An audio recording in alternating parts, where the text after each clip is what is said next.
Welcome everyone to this part 2 of the question and answer session.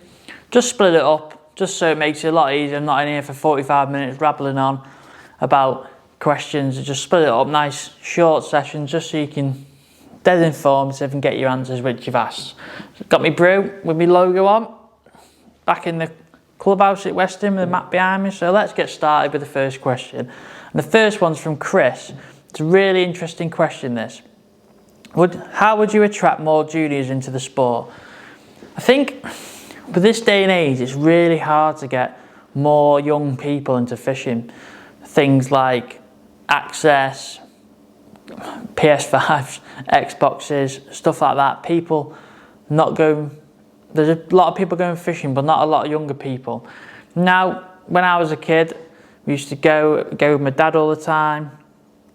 Used to go down little ponds up by my house, stuff like that. And juniors ain't interested in that anymore at the minute. Obviously, there's a lot of juniors on the scene in the fishing world at the minute, but the way I do it is just how it's run. I know David Marshall runs some great things. I've done a few myself at Commonwealth where you get some youngsters down, try and get them to fishing. I think the key to catching them is that first experience when they hook into a fish and they catch it, and then it's not the cliche, they're hooked on it. They want that experience again, and it keeps them going, Yes, it helps when there's people in the family to take them. Say if I had a nephew that wanted to come with me, be able to take him, catch some fish. But people that don't know anything about fishing, it's a lot harder to draw them people in. Obviously, gaming consoles, way of life now, phones, stuff like that, it's a lot harder to, but I'd say run a few days, look out, and might run a few myself here at Weston if COVID situation allows, but trying to get some youngsters back in and try and get the thrill of it. But yeah, it's a good question that. I think the more times people run, the more people do. Yes, people have busy lives, but the more people do and get more youngsters coming through, the better for the sport, really. Young Ollie's asked the question, on a snake lake, what's your plan of action? Start short, far bank, etc. Well, yeah, take for example Partridge Lakes fishery. Certain times of year is going to be a certain method. Now, partridge is quite unique. Say you're going to mix up with tunnel this as well. Now, tunnel, you can start down the middle on pellets, catch a few early fish. You don't really catch like that at partridge, so it's worth knowing your venue. So when you go to your venue, you'll get a few local anglers, or you've been going yourself, you'll learn the way how to start your match. So the ideal scenario, say tunnel barn, I know I went to partridge, but I can explain a little bit better on tunnel barn. Start down the middle on pellets, see what's about. If it's really good in summer, you can start on the top kit or in the edge, but I'm talking about this time of year. Start on pellets down the middle, then you'll have a little dob around. If people start catching feeding, then feed, but if they don't, just stay dobbing, be patient and feed when you think it's necessary. Same in the summer, if you're fishing down the middle on the bottom and there's someone next to you catching in the shallow water down the edge, don't just sit there, try and find a bit of shallow water. The fish tell you where they want to be. So just have a little set plan. When you start going to venues, you'll start to figure out the plans of the fishing.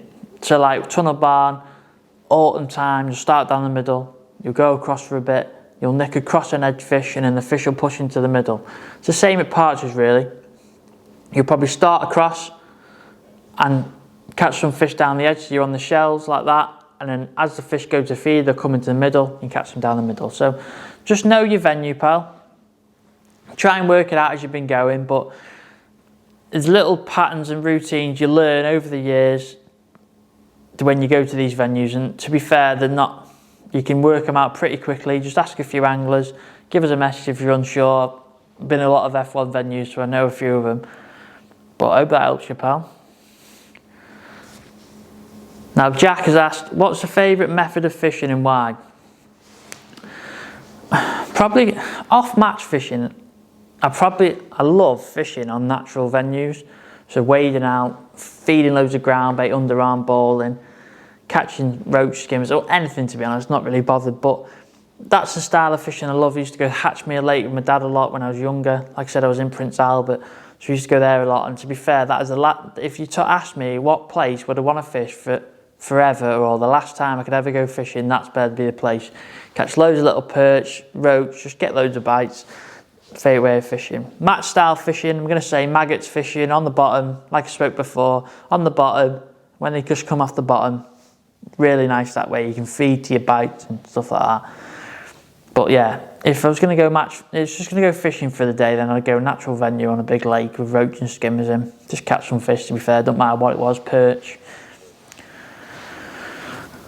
Jack said all-time favourite angler. Ooh, it's quite hard, that one. Obviously I spoke about Jamie and Andy before, but growing up, I'm going to say Steve Ringer, because the man just wins anything he fishes, to be fair. When I was a lot younger, I used to read all the articles on him, watch his videos, and he just, wherever he turns his hand to, he wins. So I'm going to say Steve Ringer for favourite all-time angler, just because that's how I was brought up. I've been born in the modern day commercial world, and he was a commercial king when I was coming through, so everyone followed him, read his stuff. I remember trying stuff out at Lloyd's Meadow years ago when I used to read his things about fishing for corn in winter, for carp, and you're buzzing when you catch one because you read it and you've caught some. That's a bit long one from Martin. Hi Matty, I've been using old Preston hooks for about 12 months now and find them brilliant. They never let me down. I have a question though when it comes to summer hard pellet fishing on a band. Do you use KKMs or GPMs? Also, if you have the time, what size hooks to each size pellet? Really enjoy your videos. Well, I'm glad you're enjoying the videos, pal, and that is a simple question to answer. What you want to do when you're fishing for carp, say big carp, say 4 pound plus, so up to 20 pounds, just use a KKM and a 16. This is fine, hook doesn't bend out, it's perfect for that. If you get fish for like say viaducts, stuff like that, you might want a 14 with an 8mm pellet, but here at Western the fish range from 4 to 10 pounds, I mean just use a 16 KKM, perfect for that. And the GPM is just when I'm fishing for F1s and smaller little carp. Size 16 again. I just like to keep things dead simple, you're nice and positive, you've got positive shot, you've got positive hooking patterns, hooks, sorry. Shotting patterns are dead positive, so you just want your nice sharp, positive hook, nice big hooks, not too big though. So a size 16 would be perfect for that. If it goes cooler and you think you need to tail it down, choose an 18, but they're the two sizes, and keep it dead simple. KKMs, 4 pound carp plus, use that in a 16, GPM 16, 4 pound lower. Just use that for your guide, make it nice and easy for you. You won't have any headaches thinking about is it the right hook and that. Now we've got the Lord Hunt. Should I cut back my match kits to make them more usable? If you're on about Preston match kits, I know Adam Rumbles cut his back slightly and he said they're a lot better because you can get the elastic through and you can fish them that they're nice and light. But personally, I just like to leave them as they are. Don't like messing around. If you're gonna more usable, just get like, if you're on about the Preston kits, get the F1 type, so you've got a bit bigger bore at the top. Elastic can run freely, dead easy then. But I wouldn't personally, I don't like messing around with a kit like that. To be fair, I'd probably do it wrong and break it. But if you can afford to, get some other kits. But if you're happy with cutting it back, then give it a cut back, pal. Curtis, but how do you decide what bait you're going to fish and feed when you're round to a new venue? Now this is all on working out what fish you're fishing for. So say if I was to go to, for example, Westwood Lakes on a festival, the first thing I'd do is find out what's in there and how deep it is. So you're looking to catch carp and F1s, shallow water and down the middle. So to me, the best way to catch them is pellets or maggots if you're going at a certain time of year. So we're going to go April time. So I'd look to think, right, I'm going to be catching on maggot short, pellets in the edge, pellets across. Right, it's dead simple. But when you go to a new venue, just try and get as much information about it. What you want to do is ask so many questions, bring it back, process it, think, right, he said carp. Well, I like fishing our pellets for carp. So what size carp are they? So say they're 3 to 6 pounds. Well, I'm going to use 6mm pellets. Right, that's cool. Might go to a different venue and say, oh, it's an open water lake, they catch on a bomb and pellet waggler, and the fish are 6 to 10 pound average. So to me, I wouldn't bother fishing 6 mils. I fish 8 mils on a bomber and a waggler, like I said. It's stuff like that you got. Say if you come to Western here. Now, if you come to Western, there's certain times of the year maggots are good, casters are good, hard pellets are good. Sometimes ground bait comes into it. Sometimes a bit of corn fishing, stuff like that. So what I look to do, if you're catching really well, then casters is probably the better option. If you're catching, say, 80 to 120 pound, maybe a bit more, maggots is a better situation. And if there's a lot of carp feeding, you can see it on the weights. There's a lot of social media is massive now. You can just go on, see who's caught where, you get an idea what they're fishing, give them a message if you need to, and they should get you the right information you want. So that's what you got. You've got to put a lot of background information. Now, if I didn't know, and I was fishing a lake, and I only knew there were certain styles of fish, say I was going to fish for skimmers and that was it, you'd probably just revert back to your way of fishing, feed some ground bait, maybe. If there's a lot of carp hangers on, feed some pellets, stuff like that. So just get a lot of information. That's what you want to work out. You'd never go to a venue and just, no, I don't know. You'll always know what's thereabouts as websites, Facebook, YouTube, Instagram, all that stuff. So just keep an eye on what's going on and you should be all right, pal. Tom's asked, will I be doing more coaching days at Western? Yeah, I will be, but it's just always COVID. I haven't booked anyone in yet. I'm going to be doing one-to-ones and group days. Everyone really enjoyed the group days last year. To be fair, I really enjoyed them. Everyone turned up, breakfast in the clubhouse, went out fishing. For one of them, I did an hour match and I got beat. But if he comes on again, I'm not going to let me beat him. Come back to the clubhouse, pint, pizza or burger, whichever you wanted. Just a nice day out. Tried to make them group days a bit more sociable and everyone was enjoying it, asking questions, stuff like that. So yeah, I'll be running them again. Also one-to-one, but if you want to get hold of me, just message me and we can sort that out once we all know what's going on with this COVID situation.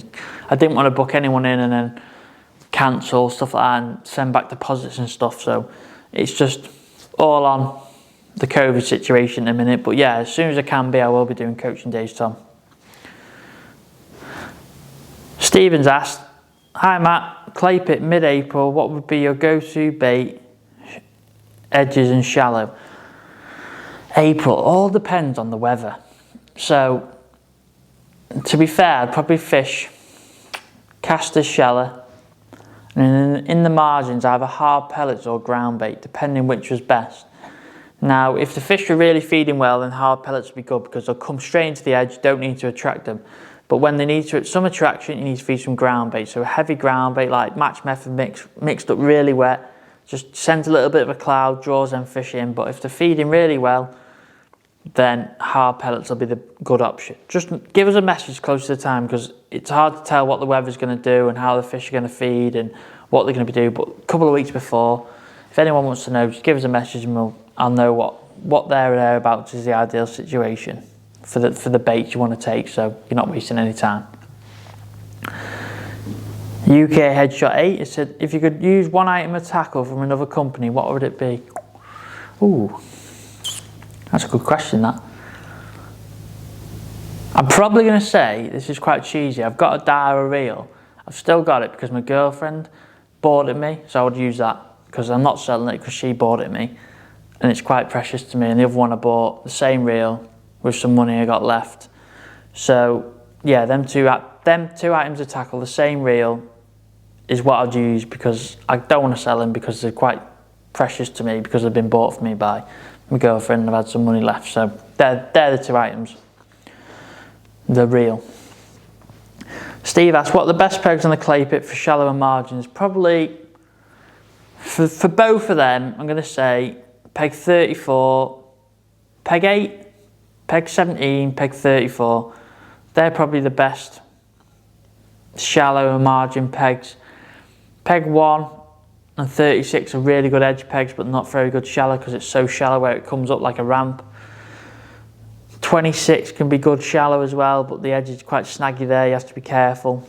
But yeah, and the bores can be good shallow, but the edge is not so good if you need shallow margins. So I'd look to go 8, 17, 34. They're the best areas of the lake. You're on little bits, you're not going to get bothered. You can catch loads of fish shallow there. Andrew's asked, when fishing Overshot Rig, If you don't need a float like a partridge, would you still use one, and which float? This raises a few eyebrows, and I know Dave commented on it. I haven't got the question up, but I can answer Dave's question before I answer this one. Dave asked about the method feeder being a self hooking rig and an overshot rig being a self hooking rig. I'm not really bothered. I know a lot of people hate it, but people hate everything. So if it's a winning method and it's allowed, I'll fish it.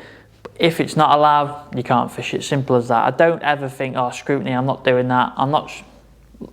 It's not stupid, but I'm not naive enough to think I'm not doing that. Just discard it. Any fishing you've got to learn in your armoury, whether it's waggler, barm, method, overshot rig, shallow rig, short pole, long pole, just get it in your armoury and you've got it then. But with the question Andrew's asked, a lot of overshotting is just adding a few shot. So it's not this days of the BB smash the water to hell like people speak about. All you're doing, say like partridge, say if you're fishing a foot deep and you're missing a few bites, you just nick a few number 8s on and drop it in. I like to use a float just because I'm not setting up rigs with no piece of line on, because it's just extra tackle to set up and I don't need that. I can just nick a shot on and off, obviously stops because they're moving around the line. I can nick them on and off, and it's dead simple. Floats would probably use either a dibber, dead ship dibber, or the F1 shallow. Probably the F1 shallow and the 4B8 is the best one because it's less resistance, so you need less shot, it's just a bit lighter. But some days it's a bit windy, so you need to put a few more shot on. So I hope that answers your question. But yeah, back to Dave's, I'm not really bothered about the overshot. I know people don't like it. People don't like much things, so just ignore it. And if you're enjoying it, enjoy it. Same Andrews asked the same question. Getting ready for spring and the change you make to your rigs. Well, what you're going to find with spring is the fish are going to be on the bottom feeding or just coming off. So what I mean by this is you're going to be catching on pellets down the edges where they're moving around, or pellets down the edges or across if you're fishing a slate lake, and then maggots short. Sometimes in spring worms can come into it, but that's more May, June time, so I'd say start of summer. But yeah, just you want nice positive rigs like 4x14, 4x16, F1 pellets, just so you can get them nice and stable, see them sharp bites on soft pellet rigs. And then you want your F1 maggots, 4x12, 4x14, from the fishing on the bottom, catching them fish on maggots. So yeah, that's what I feel springtime is. It's a lot of pellet fishing and maggot short fishing, and then once it gets warmer and the fish start coming shallow, you can change to casters and then hard pellets on the pole. I think that's a lot. Yeah, that's a lot for that one. So I'm going to drink my brew here now, and thank you for watching this video. This is part 2 done. Hope you've enjoyed it, all your questions answered. If you've enjoyed it, just drop a comment below. I'll do another one if something you've enjoyed.